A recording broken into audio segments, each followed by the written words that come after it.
Good morning friends, स्वागत आहे तुमचं आजच्या प्री मार्केट रिपोर्टमध्ये. तर मग चला सुरुवात करूयात आजच्या प्री मार्केट रिपोर्टला आणि जाणून घेऊयात की आज आपल्या मार्केटमध्ये काय होणार आहे ते.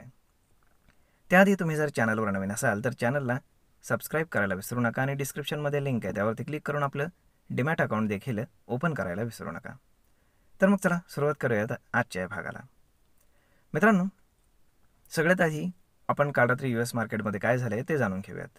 तर US मार्केट हे थोडंसं बुलिश झालं होतं, कारण जे काही ट्रेड टॉक आहेत US आणि चायनाच्या मध्ये लंडनमध्ये जी काही मीटिंग चालू आहे, तर त्याच्यामधनं काही पॉझिटिव्ह आउटकम बाहेर येण्याची पॉसिबिलिटी आहे, कारण तिथनं तसे स्टेटमेंट्स येत आहेत त्या लोकांकडनं. ओके, तर मग आता ते सगळं झालेलं असताना हे मार्केट बुलिश झालं होतं, परंतु त्यानंतर मार्केट शेवटी जाता जाता थोडंसं सरेंडर झालं आणि ऑलमोस्ट फ्लॅटच क्लोज झाला असं आपण म्हणू शकतो. तर मग आता जर आपण ग्लोबली जर मार्केट्स पाहिले तर युरोपियन एशियन मार्केट्स हे मोस्टली मिक्स आहेत, काही ग्रीनमध्ये आणि रेडमध्ये फार नाही आहेत, परंतु मोस्टली पॉझिटिव्हच आहेत.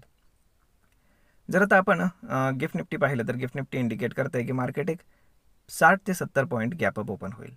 ओके, तर मग आता या सगळ्या गोष्टी जर आपण पाहिल्या तर आपल्या एक गोष्ट लक्षात येईल, ती म्हणजे की मार्केट हळूहळू आता 25,500कडे ट्रॅव्हल करते.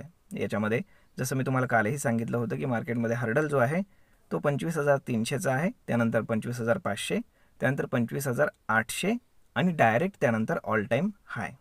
ओके, तर मग आता जर आपण FISDRचा कालचा डेटा जर पाहिला तर त्यामध्ये FISनं 2,000 कोटींचं बाईंग केलं आहे आणि DISनं 3,500 कोटींचं बाईंग केलं आहे, म्हणजे दोघेही नेट बायर्स होते. आणि जर आपण प्रोप्रायटरी ट्रेडर्स आणि जर FISचा जर आपण पोझिशन्स पाहिल्या, ओपन पोझिशन्स, तर ज्या बेरिश पोझिशन्स FISच्या होत्या तर त्या त्यांनी कट केलेल्या आहेत बऱ्यापैकी आणि त्या इन्क्रीज केलेल्या आहेत पॉझिटिव्ह साईडला.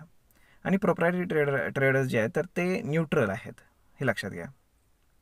तर मग अशा पद्धतीनं प्रत्येकाचा स्टॅन्स आहे.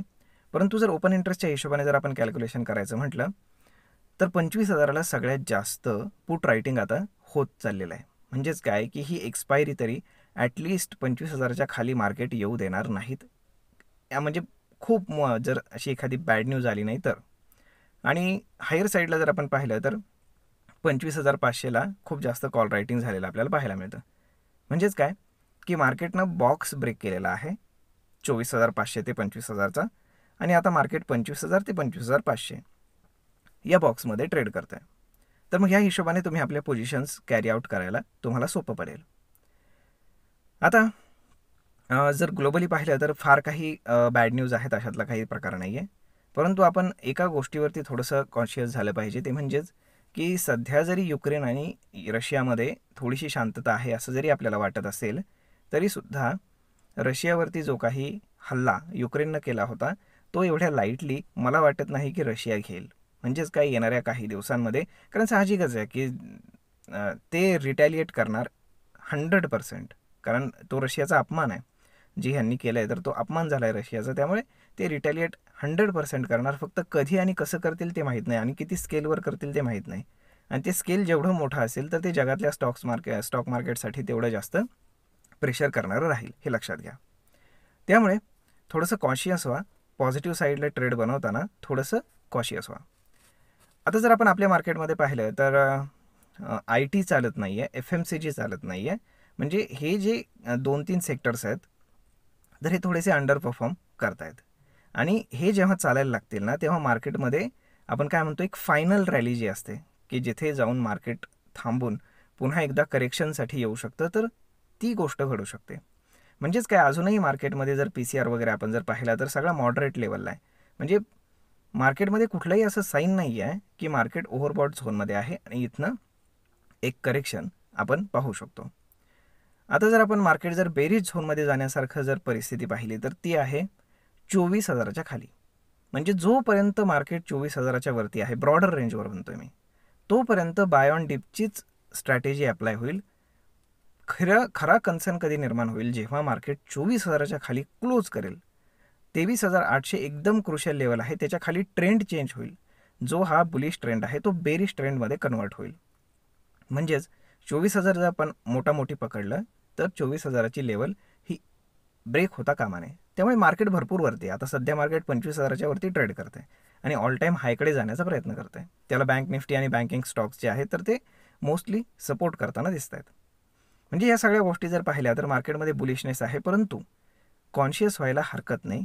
ओके, कारण खालनं तुम्ही विचार करा की मार्केट जे 22-23 हजारपासनं वरती पळत आले, तर 22,000पासनं ज्यांनी ते शेअर्स ॲक्युम्युलेट केलेत ते कुठेतरी प्रॉफिट बुक करतील, बरोबर. मग ती लेवल कुठली असेल ते समजून घेणं जास्त गरजेचं आहे. त्यामुळे सरळ मार्केट हा ऑल टाईम हाय ब्रेक करून वरती जाईल असं जर तुम्हाला वाटत असेल तर ते एवढ्या इझिली घडणार नाही आहे. आता इथनं पुढची जी रॅली आहे याच्यामध्ये मार्केट हळूहळू एक एक स्टेप वरती चढत जाईल असं माझं मत आहे. की जसं आपण मागं पाहिलं होतं की एकाच दिवसामध्ये निफ्टीने 1000 पॉईंट गेन केले होते, तर तसं आपल्याला पुन्हा पाहायला मिळणार नाही. कारण आता इंडिया विक्स पडायला सुरुवात झाली आणि तो बऱ्यापैकी खाली आला आहे. म्हणजेच काय, आता एवढे मोठे मुवमेंट्स आपण एक्सपेक्ट करू शकत नाही हे लक्षात घ्या. म्हणजे हार्डली दिवसाला 100 पॉईंट वरती, 50 पॉईंट खाली वगैरे वगैरे अशाच गोष्टी चालत राहतील. परंतु आता सपोर्ट रेजिस्टन्स फार चांगले काम करतील. ओके, आणि स्टॉक स्पेसिफिक ॲक्शन जी आहे तर ती चालू राहील. मग आता आपण जर टेक्निकली सपोर्ट पाहिला तर तो येतो 25,000चा. म्हणजे जोपर्यंत शॉर्ट टर्ममध्ये 25,000च्या खाली मार्केट जात नाही तोपर्यंत तुम्हाला काय आपण म्हणू शकतो की जे कॉल रायटर्स आहेत तर ते डॉमिनेट करताना दिसणार नाहीत. ओके, म्हणजे जे 25,500वरती कॉल रायटर्स बसलेत, जर मार्केटनं 25,000च्या खाली जर क्लोजिंग केलं, ओके 24,900च्या आसपास, तर तेच कॉल रायटर 25,500 सोडून 25,000वरती येऊन बसतील, हे लक्षात घ्या.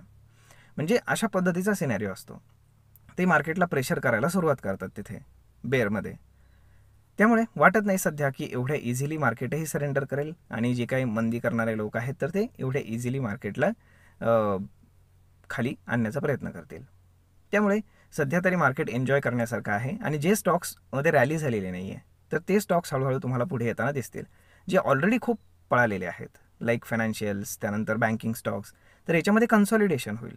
ओके, आणि जे स्टॉक्स पळालेले नाहीत लाईक एनर्जी स्टॉक्स असतील, त्यानंतर जे काही कॅपिटल गुड्सचे स्टॉक्स आहेत, त्यानंतर अजूनही वेगवेगळे सेक्टर्स आहेत. IT फार महत्त्वाचं आहे, लक्षात घ्या. अजूनही आय टीचे स्टॉक्स जे आहेत तर ते फार चाललेले नाहीत. ते 200 डे मुव्हिंग ॲव्हरेजच्या खाली आहेत आणि मार्केट ऑल टाईम हायच्या जवळ पोहोचले. म्हणजेच काय की IT एखादी गुड न्यूज जरी आली, लक्षात घ्या, तरी पूर्ण सेक्टर पळायला सुरुवात होईल. त्यामुळे ITवरती लक्ष ठेवायला बिलकुल हरकत नाही.